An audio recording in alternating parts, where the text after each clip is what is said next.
Welcome to the Luke Macias Show. We have finally gotten the debate on ending gender modification on kids. The Calendars Committee in the Texas House removed all the tags and finally got around to placing this bill on the calendar. Now we're going to discuss what a tag is, why the Calendars Committee has been dragging their feet on addressing controversial issues, and also the fact that of the big three, the Speaker, the Lieutenant Governor, and the Governor, we've discussed a lot of things going on in the legislature in the last 5 or 6 weeks, but one of the figures that hasn't come up very often is the Governor. And that's because he's been largely silent on many of the issues facing our state. We're going to talk about why that might be the case and what could change if the governor decides to step in and lead on many of the policies that the legislature is discussing. Let's get to the show.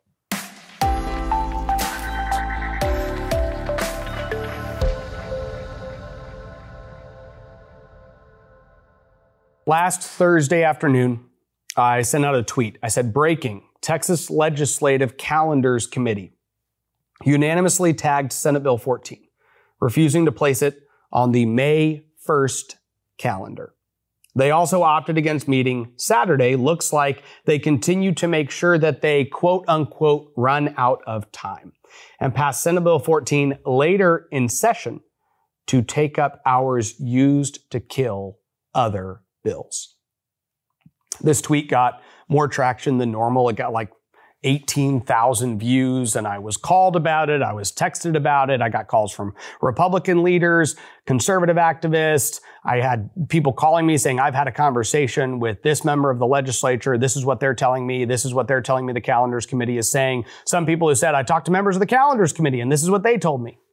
It started a big conversation. Now today, actually, let's rewind. The next day, the Calendars Committee got together and placed Senate Bill 14 on Tuesday's calendar, today. So we're going to actually hear this bill, and we are going to pass a bill, as long as it stays in its current form, that is a strong ban on the mutilation of Texas children. Now, this has brought up a bigger conversation about what the Calendars Committee is, what a tag is, and this is a really important concept to understand as we're in the final weeks of the legislative session. So let me tell you what I would define a tag is, and I'll tell you how it's practiced in the Texas House. A tag is action that a member of the Calendars Committee takes to prevent the placement of a bill on a calendar. That is what a tag is. Now, here's what's interesting. When you talk to members of the legislature about what a tag is, they almost all give you different definitions. And Calendars chairmen in the past have avoided this word. There have been debates on the House floor over a rule that Representative Tinderholt has authored that just says, hey, we will not have any tagging in the Texas House of Representatives. And everyone votes that down. They vote down a ban on tagging when the term tagging is not found anywhere in the rules and can't actually be defined. Let me tell you how it practically plays out. A policy, let's say a Republican policy, gets debated in a committee, gets voted out of that committee, and gets reported to calendars. Now, it only has a certain amount of time to survive. And within 30 days, the Calendars Committee has to take action on that bill one way or the other. But what the Calendars chairman, Dustin Burrows, allows Democrat members of Calendars Committee to do is to tag a bill. And the way to think about it is imagine a piece of legislation is moving across the finish line. It has forward momentum to get to the floor, and a Democrat member simply puts their finger on the bill. And so for that meeting that the Calendars Committee has, or for that day, or for that week, the chairman says, I will not move this bill. You will talk to members of the legislature about certain good policy that's in Calendars Committee and say, hey, we need to get this bill out. And they will respond with a statement like, it is sustaining a few tags, but it will be out soon.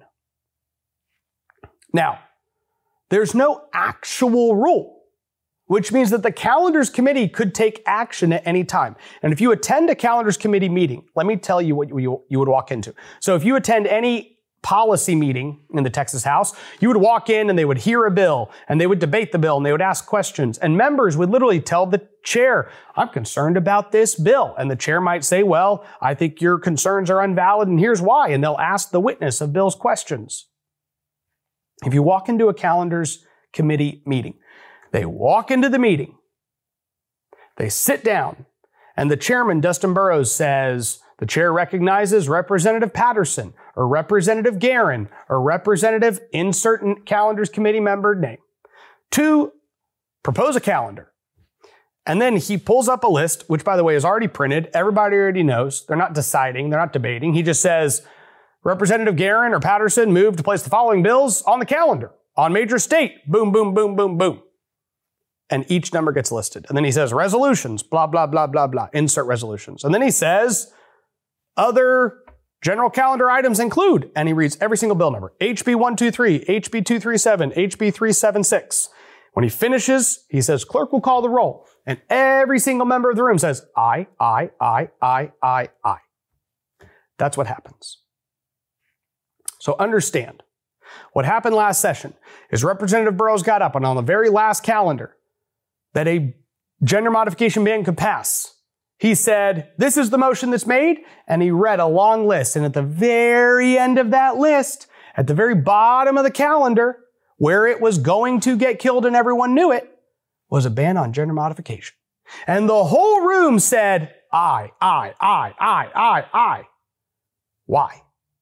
Because they voted to kill that bill by placing it so far down the calendar. But you have to understand that, you can't disagree with the calendars chairman. Otherwise, you're never put back on calendars. So the other committees in the Texas House of Representatives, certain people with certain seniority can get on any given committee.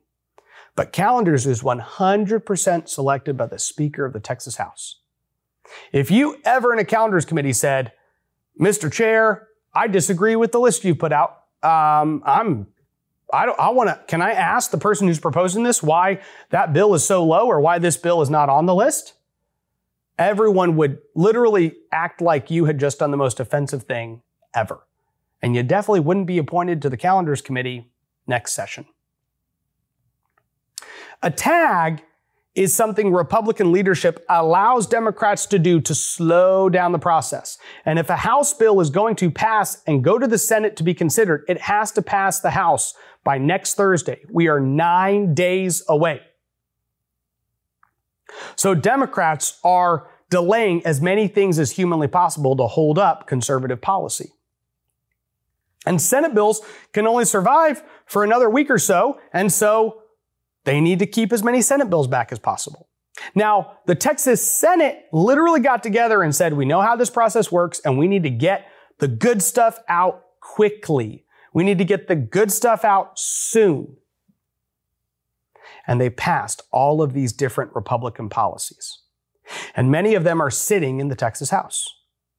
So what the House does is it needs to bottleneck, it needs to create a traffic jam.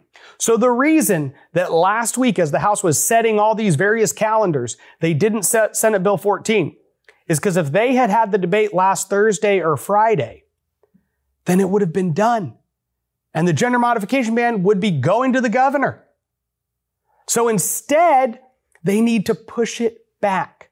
It needs to take up time this week so that some other bill that otherwise would pass gets to be pushed further and gets to ultimately be killed by the process. They know the clock is our enemy as conservatives and is their friend as the established hierarchical order of the Texas House. And so this is what they're doing. Gender modification has to pass this session. The Texas House killed it 2 years ago. They have to pass it this session. We know that. That's a great victory. And it should be something that Texans rejoice in. We made this happen. We forced their hand. But you have to understand that they are going to still use even the victories they give Republicans and conservatives to kill other Republican and conservative policy. And that's what's happening. So thank God we're passing the bill. And also understand this, the Calendars Committee in the Texas House of Representatives is intentionally creating a bottleneck. They know where the clock's at, and they know a lot could die. and they're creating an environment where a lot of it's going to die, and then they're going to say, man, we just ran out of time. Don't fall for that excuse. Before we get to Governor Abbott, I want to talk to you about both a podcast we have here at Texas Scorecard and a book that just came out. And this is Reflections on Life and Liberty by Michael Quinn Sullivan. Now, he also has a podcast here at Texas Scorecard called Reflections on Life and Liberty. And in this book, this is a lot of Michael's insights into, let's say, what the type of principles that build a foundation that you need to have to be able to navigate the political process. Now, here's the thing. One of the things I've realized the longer I've been in Texas politics is that far too often I will meet a conservative activist or a Republican, lifelong Republican donor or, precinct chairman, staff for Republican lawmakers in Austin, even elected officials themselves, local elected officials, county, city, school board, state. And often, they just don't have an actual foundation of principles that they are able to filter all of the various debates and policies. Not only the actual policy that they are debating, but then the actual conflicts that they find themselves in politics. And so Michael, who has been in this fight for decades, he's been, the day I walked in when I was 16 years old and started getting involved in politics, Michael Quinn Sullivan was very involved in the process. And he has not only been providing a lot of the insight via his podcast, but he's now published this book, Reflections on Life and Liberty by Michael Quinn Sullivan. So I would encourage y'all to go to Amazon, buy the book, read it. I think you will learn a lot from it. And I think it will help prepare you to be further engaged in Texas politics. Somebody who could probably read Michael's book, in my opinion, is Governor Abbott. That would be really helpful. It would be really helpful for Governor Abbott to actually have some reflections on life and liberty and then figure out, as the governor of the state, how is he supposed to engage in the battle? And I'll tell you something, he's largely not engaging. Now, here's how it works. The Senate has a bunch of stuff they're pushing. The House has a bunch of stuff they're pushing. And the governor is largely on the sidelines. Now, we've given him credit on the issue of school choice. Like never before, Governor Abbott has stepped in and said, I need to see school choice. He's demanding it. The Texas House of Representatives has kind of given him the proverbial middle finger, but he's still demanding it, and we'll see what the House does. But he is putting more pressure and demanding on that particular policy than he ever has. On most of the other issues, though, he's silent. Now, occasionally he will do something like say, I would sign that bill if it came to my desk. That's like code for maybe I kind of support this bill, but I don't want to say it because that way, if it dies, it's not like they ignored my request. So if the governor said, I'm asking the Texas House of Representatives to pass a ban on DEI at the university level, then if they ignored him, he would look weak because then he would have to decide what to do to all these people that just completely ignored his request. So what he'll say is, we need to ban DEI in universities, and I look forward to signing a bill. Now, when that bill passes the Senate, gets stuck in the House Higher Education Committee, and sits there with no hearing, governor doesn't say anything. He doesn't put out a follow-up conversation that says, hey, there's only another week for this bill to be heard in committee. I would really like to see it heard. You won't see that from the governor. When I came into the legislature as an observer and a staffer, I was a 17-year-old intern in my dad's office, and Rick Perry was governor at the time. Rick Perry was a legislator before he was governor. He knew how the legislative process worked, and he was very active in it. Literally, I remember being in the gallery and watching Governor Perry on the floor of the Texas House. He would walk up to a member, hey man, I got this bill I'm working on. Can you sign on to it? What's going on? Why aren't you supporting my policy? And then he'd start talking to him, what bills are you working on? You got any problems? Well, I got this bill hung up in this committee. Well, let's go talk to the chairman. He'd walk over with them to the chairman. Hey, why can't this guy get a hearing on his bill? I like his bill. Do you like his bill? All of a sudden, he's putting these chairmen on the spot, having to figure out what their position is with the governor of Texas sitting there watching. Governor Abbott started his political career as a judge, a district judge, then a Supreme Court judge, then an attorney general, and he was the heir apparent. He basically inherited the governor's office from Governor Perry with a $20 million war chest. By the time he took over, though, he sees his role politically as one of a judge more often than not. And so he sits back and he watches these two chambers disagree, and he doesn't like picking sides. He hates it. He avoids it at all costs. The Texas Senate had a bill that was going to ban all purchases of land by Chinese nationalists. The governor said, this is a great bill and I need to get it to my desk. The problem is many Republicans in the Senate clearly didn't support it. And so in order for it to get to the floor, compromises had to be made and different carve-outs had to be made to where now it only applies to agriculture exempt land, as well as water, oil and gas minerals, things that are mined, timber. It is still a much better bill than what the House has, which is just agriculture exempt land. But nowhere in that process did the governor come in and say, hey, I'm very concerned that there are people opposing this great bill that I have said is awesome. He just let it get chopped down. Now it goes to the House. Now the House is pushing only agriculture exempt land. So what's the governor's thought on that? Well, you know what the governor said? I love that bill that exempts agriculture exempt land. Okay, so you like the bill that exempts it all, and you like the bill that exempts none of it. What's going on, Governor? What's your position? Do you want the agriculture exempt, or do you want the one that says all of it can't be purchased? I love it. That's his response. The Senate has a property tax plan. The House has a property tax plan. The governor's asked, what do you think? More often than not, he's like, I love property tax relief. I like the Senate and the House for both pushing property tax relief. He doesn't like picking sides. So when the Texas Senate passes a ban on drag shows in the presence of children, we don't know what the governor believes. When the Texas House looks like it's killing it, we don't know what the governor thinks. And if the Texas House does kill that bill, we still won't know what the governor thinks. This is the approach he generally takes. In the next 2 weeks, if Governor Abbott at any point steps up to the plate and actually says, hey, Texas House, deliver the DEI ban in higher education, they will act. Or they will suffer the consequences of directly ignoring the governor. If he says, Texas House, we need to stop drag shows in the presence of kids, they will take action. I think the State Affairs Committee will move that bill.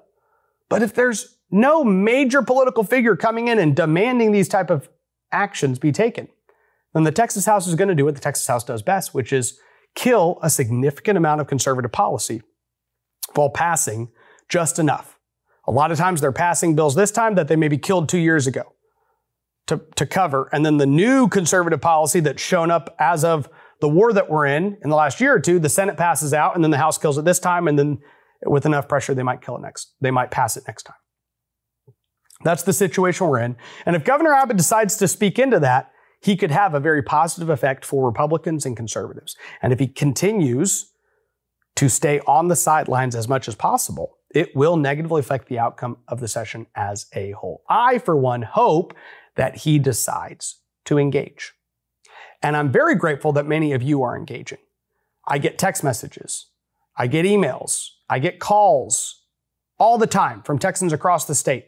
I talk to my legislator, I talk to this person, we're organizing some people, we're coming down to the Capitol, we're pushing this different issue. Conservative groups that are sending out voter alerts and telling members what to do. And I see it every day on the House floor, particularly.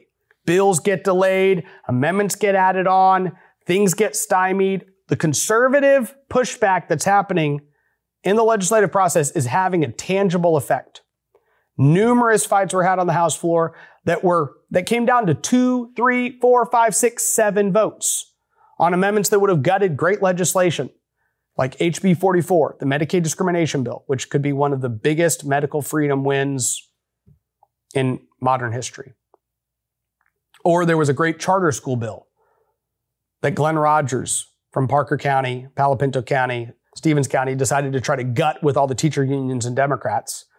And that amendment failed, which is a good thing, but it failed by a vote of 72 to 70. So if you're some of those activists that I know that worked really hard in your given primary elections to make sure that the more conservative person won, there are a handful of victories that we had in the last Republican runoff that could have single-handedly delivered that charter school policy win. So thank you to every single one of you who are actively involved in this process and are listening and engaging with this show and are sharing it with your friends. The growth we've seen over the session is considerable. And I think that's due to so many of you sharing this with more people you know. May God bless you, and may God bless Texas. No ads, no paywalls, no government grants, and no corporate masters. Just real news for real Texans. This is Texas Scorecard.